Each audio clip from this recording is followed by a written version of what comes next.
Thanks so much for watching Making Healthcare Work for You, Different Perspectives and Empowering Solutions. I'm Stephanie Fields, joined by my co-host, Dr. Apoorv Gupta, and we are talking about our interview with Dr. Kristen Matsik, Associate Professor of Obstetrics and Gynecology at the Medical University of South Carolina, and a North American Menopause Society certified menopause practitioner.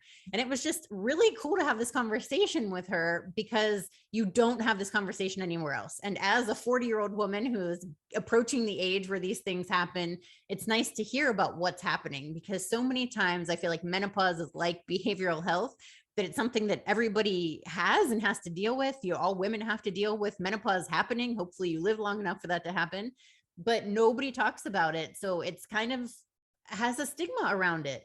And so it's really lovely to hear about the ways that she and her team are working to try to treat this both holistically from the whole approach, that there is hope, but also through medications that are very safe, research-based.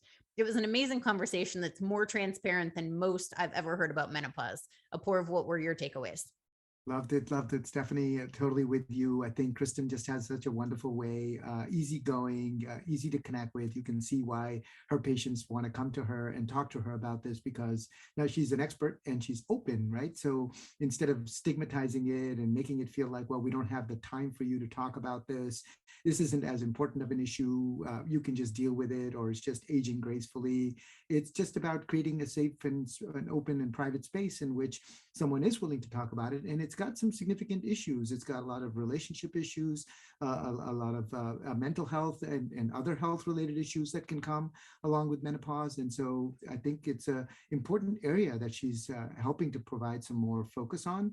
And I just loved what she had to teach me, particularly as the man in the group, about the ways in which I can be a little bit more sensitive about understanding that my wife and other friends and family may be going through something like this, how to bring it up, how to approach them, and how to be involved, not to shy away from it.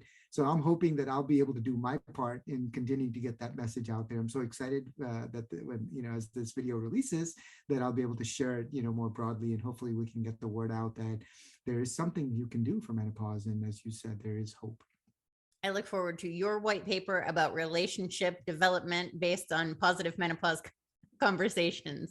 And for all of you who would like those same tips, be sure that you go back and watch the interview from Tuesday, because it is amazing. And thank you all for watching. We'll talk to you soon. Bye-bye. Bye-bye.